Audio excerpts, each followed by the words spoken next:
کہ قائد اعظم محمد علی جناح فوت ہو گئے وقت سے بہت پہلے، اور نمبر 2 جو خان لیاقت علی خان تھے ان کی شہادت ہو گئی. تو اس کے بعد مسائل تو بہت تھے اور بڑے ٹاورنگ چیلنجز تھے، بیکاز آپ کی وہ بنیادی فاؤنڈنگ فادرز چلے گئے تھے. تو اس کے لیے آپ کو ٹاورنگ لیڈرشپ چاہیے تھی، but unfortunately civil military leaders میں بہت اچھے بھی آئے لیکن بہت تشنگی رہ گئی. اور اس کا کسی نے بڑا اچھا کہا کہ سمندر، تیز طوفانی ہوا، ٹوٹی ہوئی کشتی، یہی اسباب کیا کم تھے کہ اس پہ ناخدا تم ہو. آج جو پاکستان کے مسائل ہیں وہ کرائسس آف لیڈرشپ ہے. ابھی چوہدری صاحب نے، ظفر محمود چوہدری صاحب نے بڑی اچھی باتیں کی ہیں اور بڑی حوصلہ افزا باتیں کی ہیں. اور میں بھی ہمیشہ جب مختلف سیمینارز میں جگہ جاتا ہوں تو آنیسٹ ٹو گاڈ دل کی اتھاہ گہرائیوں سے یہ سمجھتے ہیں، چونکہ ہم گراس روٹ لیول کے لوگ ہیں نا. ہم نے یہ 40 سال فوج کی جو ہے وہ خدمت کی ہے، جنگیں لڑی ہیں، پھر یہ 8-10 سال کمرشل سیکٹر دیکھا ہے، پھر ابھی 10-12 سال سے پالیٹکس میں پارلیمنٹ کا دیکھا ہے، صحافت بھی کی ہے کہ میں 8-10 سال کالمز لکھتا رہا، فکر و خیال یہ نوائے وقت میں، اور ابھی بھی اس کے اوپر بکس ہیں 4-5. یہ سارا دیکھنے کے بعد میں سمجھتا ہوں کہ دنیا کے نقشے پہ اگر کوئی اچھا ملک کا خوش مثبت ملک ہے تو وہ ہمارا پاکستان ہے. بیکاز یہ پاکستان ہی ہماری پہچان ہے. ہماری پہچان نہ کوئی صوبہ ہے، نہ لسانیت ہے، نہ فرقہ واریت ہے، نہ کوئی صوبائیت یا اس طرح ہے. ہماری پہچان پاکستان ہے اور ہمیں آگے لے کے چلنا ہے. تو وہ اس کے بعد آپ نے دیکھا کہ بہت سے مسائل ہمیں آتے تو رہے ہیں. اس میں جو بڑی وجہ رہی ہے وہ یہی رہی ہے کہ ہماری سول حکومتیں انٹرپٹ ہوتی رہی. ہمارے مارشل لا آئے جس کی وجہ سے ہم بہت پیچھے چلے گئے. تو آج ہمیں بحیثیت پاکستانی اپنے پیشوں سے اوپر اٹھ کے پاکستان کا سوچنا ہے. اور میں یہ سمجھتا ہوں کہ زندگی جو ہے نا یہ بلبلہ ہے. آنیسٹلی ہم لوگ جو کل اسکول میں پڑھتے تھے زندگی گزار کے ابھی فیگ اینڈ آف آر لائف زندگی کے اثر پہ پہنچے، تو اگر ابھی بھی ہم ریئلائز نہیں کرتے تو پھر اللہ ہی حافظ ہے. اس زندگی کے اس بلبلے اس چھوٹے ٹائم میں ہمیں اپنے اپنے پیرائے میں کام کرنا ہے. آج کل جو رواج ہے وہ یہ ہے کہ میں اگر ایک صوبے میں ہوں تو میں دوسرے صوبے پہ کریٹیسائز کروں گا، میں اگر ایک ادارے میں ہوں تو دوسرے ادارے کو کروں گا، میں اگر ایک پارٹی میں ہوں تو دوسری پارٹی کو کروں گا. اپنے گریبان میں نہیں دیکھیں گے. حالانکہ کہا یہ جاتا ہے نا، آپ ہم سب جانتے ہیں ایسے مسلمان کے من عرف نفسہ فقد عرف ربہ. جس نے اپنے آپ کو، اپنے نفس کو پہچانا، اپنی کمزوریوں کو پہچانا، وہ اپنے اللہ کے قریب ہو گیا. اور اگر آپ کو اللہ کی معرفت مل جائے، رب کی معرفت مل جائے، تو میرے خیال میں اس دنیا میں کوئی بڑا چیلنج نہیں ہے. تو اس لیے ہم اپنے طور کے اوپر اللہ کے کرم سے اس پہ محنت کرتے رہیں گے. اکانومی کی حالت میں مین ایشو جو ہے بیلنس آف پیمنٹ کا ایشو ہے. اور یہ داستان نہ 16 مہینوں کی ہے نہ 5 سال کی ہے، یہ داستان 75 سال کی ہے. جب جب یہ لیتے رہے، اپنا کام چلاتے رہے کہ ہمارا وقت گزر جائے ہر حکومت میں، تو پھر وہ اگلی حکومت آئی تو اس نے اور لون لیا. آپ نے یہ نہیں دیکھا آپ کی کٹی میں کیا ہے، آپ کے بچوں کا کیا ہوگا، ان کے بچوں کا کیا ہوگا. تو دور رس سوچ کے ہمیں لیڈرشپ چاہیے تھی.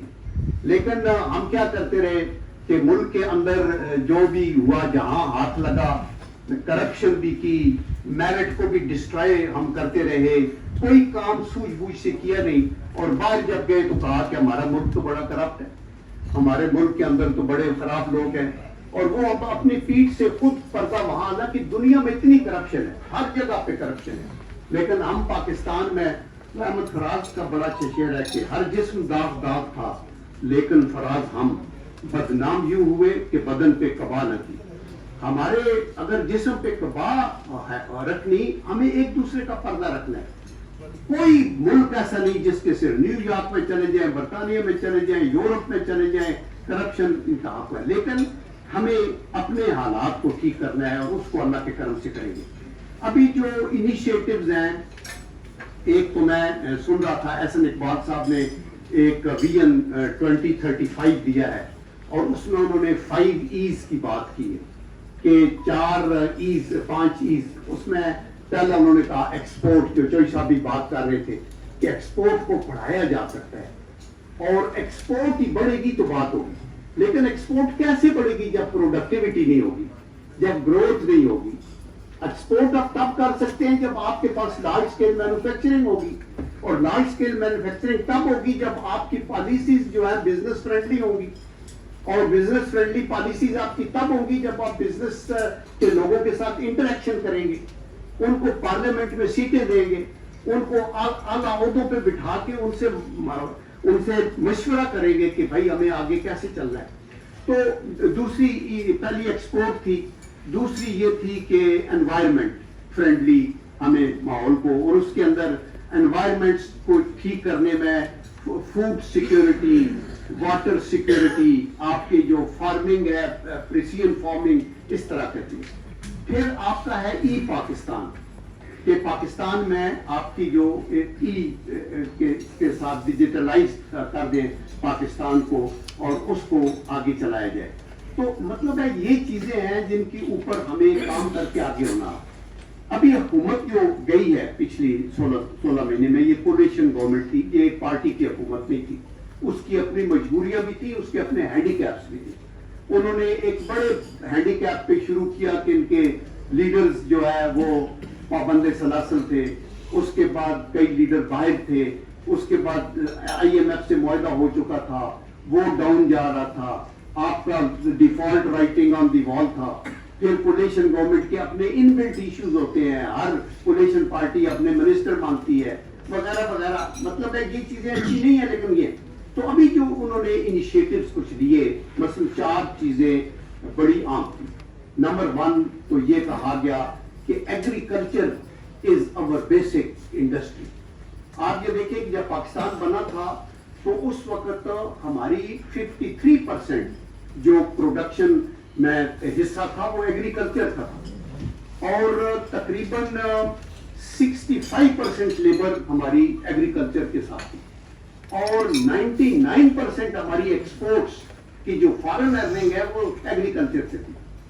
آپ کی ویٹ ہے، رائس ہے، لیدر ہے، آپ کے یہ جو انسٹرومنٹس ہیں میڈیکل وغیرہ وغیرہ. لیکن آج ہم ایگریکلچر میں پیچھے چلے گئے.